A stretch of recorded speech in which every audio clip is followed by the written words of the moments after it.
We might be wrong about the crypto market cycle. Everyone in crypto talks about alt season like it's some magical event that just happened. But there's actually a theory that breaks down exactly how money flows through the crypto market. I'm sure you've heard of this 4-phase alt season model, right? First Bitcoin pumps, then Ethereum follows, then big cap altcoins get their turn, and finally we see the explosive alt season where smaller caps go absolutely parabolic. Sounds logical, right? Money flows from the safest and largest cap crypto projects down to the smaller, riskier ones as confidence builds up. But here's the problem.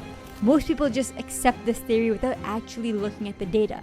And I'm not just talking about looking at Bitcoin dominance and spotting the reversal. This is just one piece of the entire puzzle. The 4-phase theory has 4 separate phases. To truly understand if these phases are real, you need to carefully assess the transition periods between these phases. And when you dig into the charts based on what happened in the past, what you find might surprise you.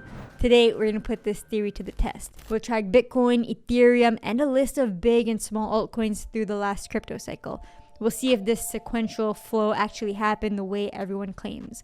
And more importantly, we'll figure out if this pattern can help us position ourselves for what's coming next in the cycle. Because here's the thing.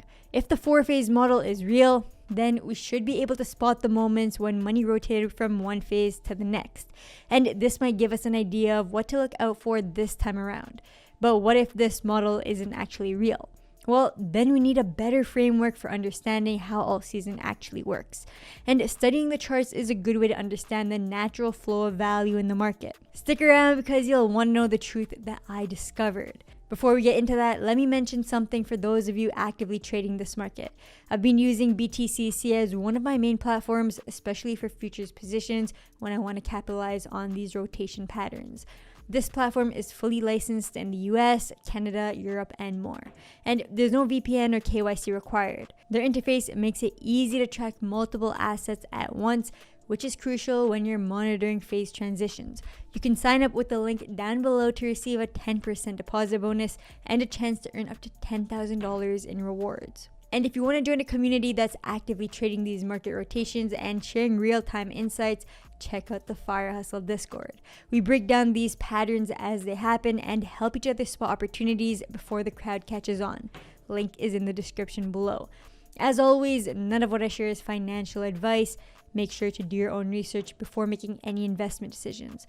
Now hit those like and subscribe buttons, turn on post notifications, and let's see if this path to alt season theory is actually legit. There's no better way to assess the phases than to actually look at the movement of each asset through a full crypto cycle, because this is what the theory is based on. Here's how I'm breaking down the analysis by phase. For the first phase, we'll look at just Bitcoin leading the market to higher highs. Then for phase 2, we'll throw in Ethereum to check for a transition point. For phase 3, I'm looking at some of the large cap altcoins at the time, anything with a market cap of at least a few $1 billion before going through their biggest climbs. We'll look at XRP, XLM, BNB, Cardano, and Polkadot. And for phase 4, I'm tracking the smaller caps and projects that were considered more speculative before the 2021 bull run. This includes Solana, Chainlink, Dogecoin, and Matic, which is now POL for Polygon. If this theory is correct, we should see each of these groups move in a sequence with clear handoffs from one phase to the next. And to really understand how these phases work, I'm looking at market cap rather than just price movements. This gives us a better picture of the overall value and scale of these assets. Let's start with Bitcoin's growth during the 2021 cycle. Looking at this chart from 2020 to 2022, Bitcoin's movement is exactly what you'd expect from a market leader. From the March 2020 COVID crash bottom, Bitcoin's market cap began its massive climb from $100 billion to $1.2 trillion in 2021. This was basically the move that transformed Bitcoin alone into a $1 trillion market. But I want to focus on this period of accelerated growth from September 2020 to January 2021. In less than 4 months, Bitcoin's market cap went from around $200 billion to over $700 billion. This was the move that broke the previous high on the chart from the last cycle. Bitcoin at the time was establishing itself as a legitimate macro asset, although we know that more adoption and acceptance happened in the current cycle. If we're thinking about the phase theory, then this moment should be critical, as it really kicks off the momentum surge for the market. And don't forget, there was also this May 2021 crash when Bitcoin's market cap dropped from over $1 trillion back to around $600 billion. And this was followed up by a higher high before the greater market crash. So according to the phase theory, phase 1 is Bitcoin setting the stage for the altcoin market. Now let's add in Ethereum to see if we can spot a clear shift into phase 2. From March 2020 to around August 2020, when Bitcoin was setting itself up for the big climb, Ethereum's market cap was also climbing up. While Bitcoin began pushing towards 200 billion during this period, Ethereum's market cap grew from about $12 billion to $26 billion, roughly a 2x move. But then something dramatic happened a bit later in the cycle. Ethereum's market cap started its own explosive growth, climbing from around 50 billion in September to almost 500 billion in May 2021, and eventually over 550 billion during the second push-up later in 2021. But there was a clear difference in growth rate for Bitcoin and Ethereum during this initial run-up to the first peak. Bitcoin went through a 5x climb while Ethereum ran up 10x, which means so far the theory holds up. There seems to be a handoff period where Bitcoin's performance established market confidence, which then translated into massive growth for Ethereum. So we'll place the move from phase 1 to phase 2 here. Now let's throw in phase 3 coins. So larger cap assets like XRP, BNB, Cardano, Polkadot, and XLM. And this is where things get a little interesting. Looking at this chart, the market cap movements tell a completely different story than what the theory predicts. Let's start with BNB, which is the orange line here. BNB's market cap exploded from under 5 billion to over 100 billion during the same period when Ethereum outpaced Bitcoin. This is almost a 25x climb, which is pretty impressive for something that's considered a large cap asset. DOT also saw significant growth during the same period. The jump wasn't as big as BNB's, but still a solid 13-fold increase. Cardano also went through a strong surge to reach beyond $70 billion in market cap. So far, it looks like all of these phase 3 coins moved at the same time. But here's the issue. These market cap expansions weren't happening after Ethereum finished its run. BNB's biggest market cap growth occurred during the exact same period as Ethereum's major expansion, January to May 2021. DOT and Cardano also saw their peak market cap growth during overlapping periods with Ethereum. And then there's XRP and XLM. Both of these relatively larger cap coins should be moving during phase 3, but this wasn't the case. Both XLM and XRP saw significant surges prior to when Ethereum outpaced Bitcoin.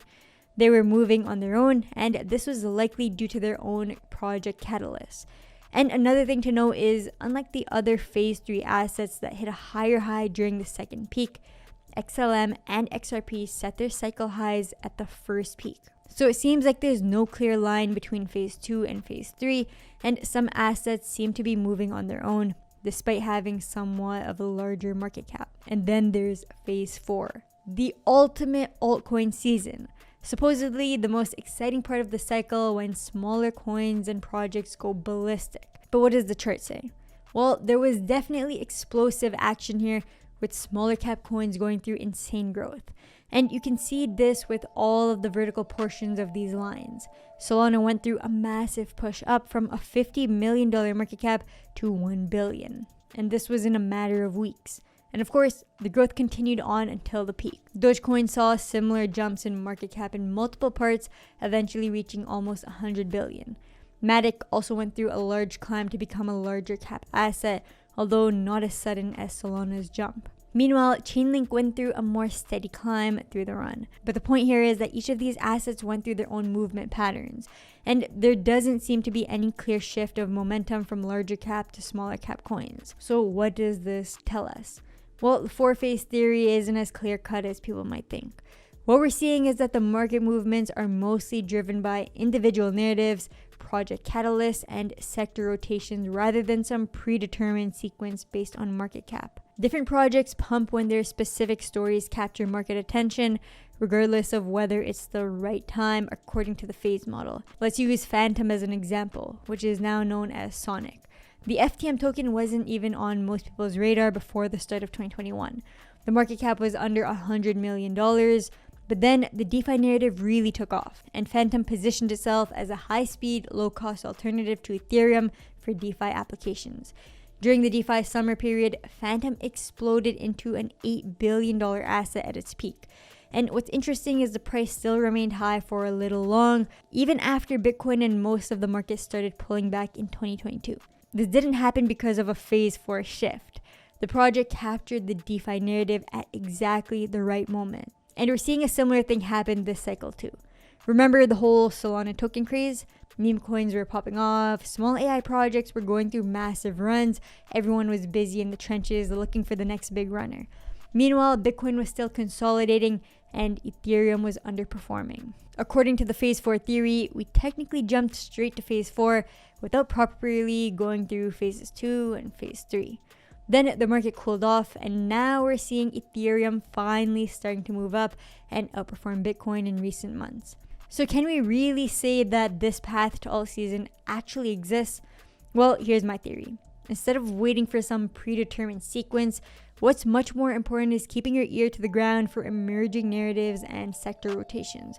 You want to be watching for news, updates, partnerships, and technological developments that could spark the next big move for individual projects or sectors. Looking ahead at this cycle, I think there are some pretty clear narratives that are setting up to be massive. AI is obviously huge right now, and I think we're going to be seeing another major AI moment in crypto. Whether it's AI agents, decentralized compute, or AI-powered DeFi, this sector has so much room to grow. DeFi and RWA tokenization are also continuing to expand. We're seeing more real-world assets getting tokenized, and the infrastructure is getting better while institutional adoption grows. And here's one that could be huge but isn't getting enough attention: privacy. With all the government involvement in crypto activity and transaction monitoring, maintaining privacy is becoming a much bigger deal.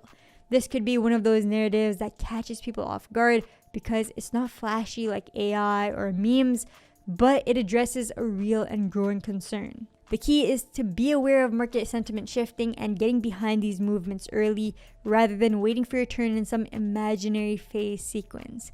And one way you can stay informed is through the FireHustle Discord community. It's a place where we're constantly tracking these narrative shifts and sector rotations as they happen. We share insights about emerging trends, discuss which projects are building momentum, and help each other spot opportunities before they become obvious to the broader market.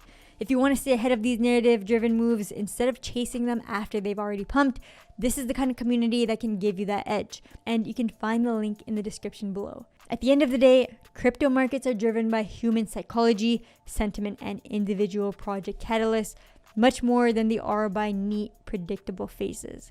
The 4-phase theory captures some truth about Bitcoin and Ethereum's relationship, but it oversimplifies how the rest of the market actually behaves. Understanding this can help you position better for the opportunities that actually matter. As always, none of what I share is financial advice.